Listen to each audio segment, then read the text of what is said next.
Hey, so this video is here to help you make a decision, make a choice.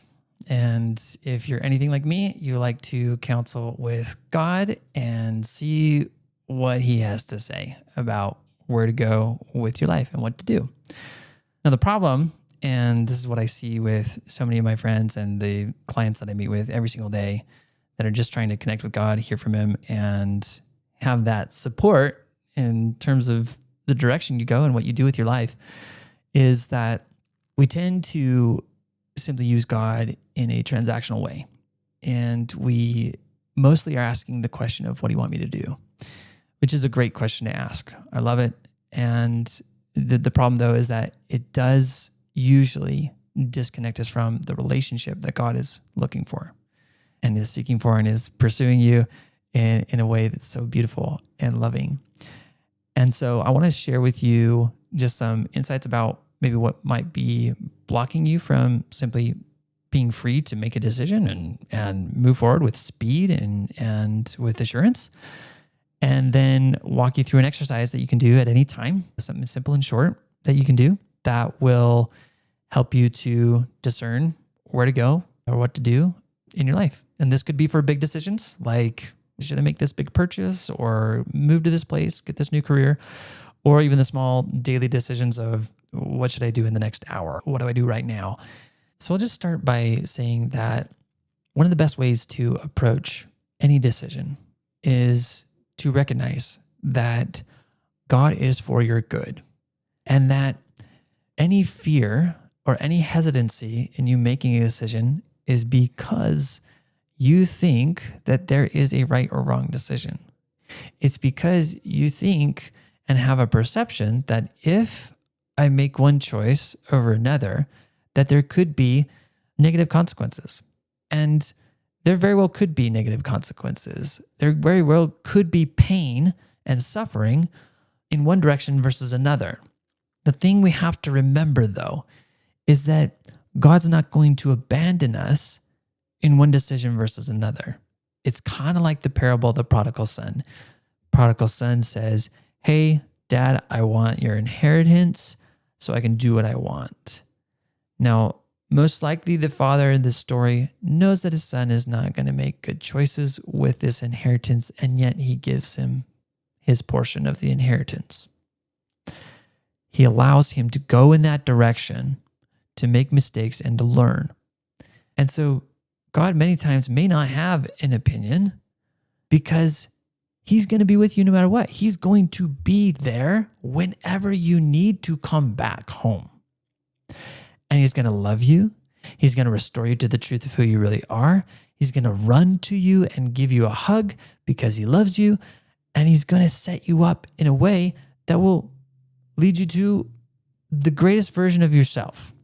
So if we take whatever decision you could pretend in your mind, let's just take two choices. I could either make this video or that video. I could choose this career or choose that one. I could make this big purchase or I could not. I could do these things. And if I let go of any of the perceived futures and simply operate from the place of, no matter what I choose, my life is going to end up in success. Everything's going to work out great. I'm going to have the time, the money, the resources, everything that I want and could need. Either choice will work. And when you level the playing field and there is no fear involved in either of these choices, then the question becomes, what do I want? Like, what does my heart feel pulled towards? And in light of the scriptures and what God says, it's like this. It's like, no matter which choice you make, son, I'm going to be here and I'm going to be for your good. I'm not going to abandon you. So if I'm going to provide for you either way, then what choice would you like to make? Well, I'd like to leave the house. Okay, go for it. I'd like to stay. I'd like to work and learn from you and just be in this place. Okay, great. Awesome. Now, that doesn't mean that the father doesn't have an opinion. And instead of just asking what to do, we can ask the Lord, what do you want me to know? What do you think about this decision altogether? I recently was, even in making this video, I had some ideas about what I wanted to do, but then I just asked the Lord, is there a video that you want me to create? And this title came and this concept came. And I thought, oh, okay. It was a third alternative. It was a different decision that I didn't know was available. And that's what I believe can happen on a daily basis. And it's what I teach people and help people to experience is, what is a life like when you are listening a lot, when you are talking to God a lot and you hear him, and it's easy, effortless, and it doesn't come with all the fear and the freezing and can lead you into a life of freedom. So I want to lead you through an exercise really quick here to help you in whatever decision you're contemplating. And this could be a video that you just keep coming back to. I'll make sure that there's a marker in the chapters that you can just come to the exercise. That way you can just keep coming back to this. And over time, it will just be a skill that you can develop and use anytime that you want. So let's get started. I invite you to take some deep breaths. We're just going to calm the body down. I invite you to breathe through your nose into your belly, and you might hold it for just a moment. And then when you breathe out like you're breathing through a straw and really lengthen that exhale. Just let all the air out. Another breath in. Hold it for a few moments at the top of the in-breath. And as you exhale, I invite you to drop your shoulders. Let go of the tension in your neck, your back, tension in your head. You can feel it like it's a melting down, a letting go of any pressure or deflating the balloon and just dropping into the heart, dropping into the gut. Just feel into those places. You might even put your hand there. That could be helpful. Now you can go into a normal breathing, and whether or not closing your eyes or keeping them open helps, whatever you'd like. But I invite you to imagine that Jesus Christ is with you in your room, wherever you are. He's right there. Just imagine him being there. The kind of Jesus that is loving, the kind of Jesus that stops in the middle of the busyness and senses your concern and wants to spend time directly with you because he loves you, died for you. And he calls you friend.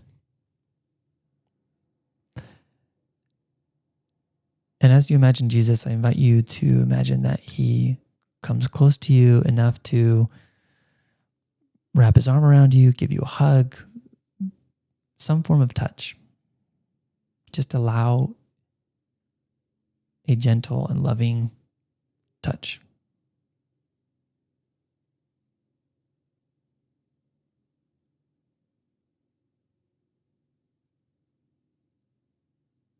And to just soak in and breathe in just the love that he has for you. Just like the father, the prodigal son, the father sees him from afar off, runs to him and embraces him. Doesn't care that he's muddy, doesn't care that he feels so ashamed of himself. He doesn't ask him about his past. Where were you? No, it's just, you're here. That's what I care about. I love you. I'm so glad that you exist.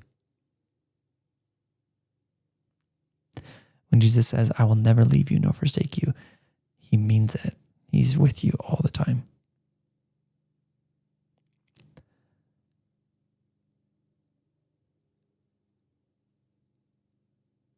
Now, as you feel of God's love and of his presence, I invite you to simply ask the Lord, Lord, what do you want me to know about this decision?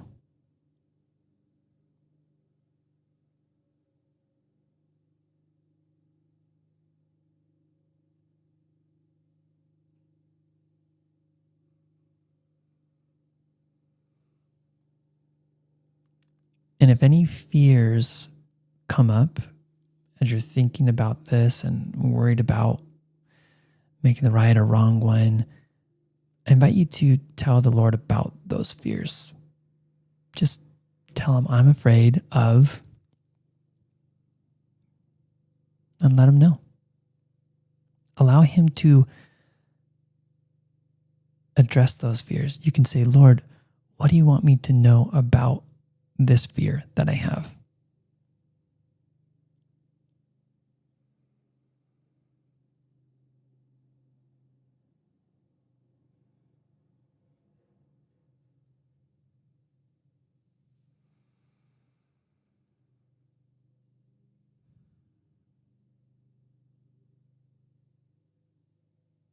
And one other thing that you can do is whatever fears that you might have, you can imagine putting them in a box and giving them to the Lord. He wants to carry the burden.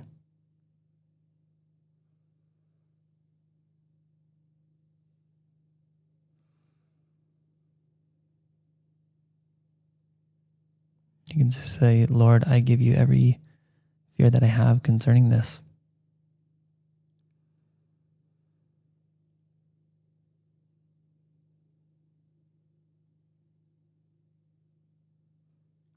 And then after you give away those fears, you can just ask, Lord, now what?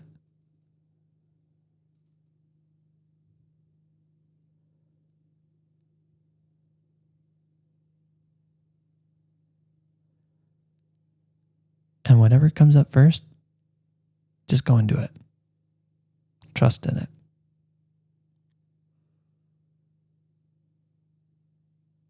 And if you feel like you need more support or want more support, I have a community of like-minded people. We're all simply trying to live a life of listening to God as much as we can and transforming our lives, living in more freedom from fear, from shame, from doubt, and just confidently walking in what the Lord's leading us into. And because he knows us better than we know ourselves. So if that interests you, you can go to receiveacademy.com, or you can join us in a Hearing God Challenge, which is a 5-day intensive workshop where we just listen to God every single day and see what happens, which is really cool and really powerful. So I'll put a link in the description below for those things. And feel free to come back to this exercise anytime. Super helpful, but glad that I could just be here with you today. We'll talk to you later.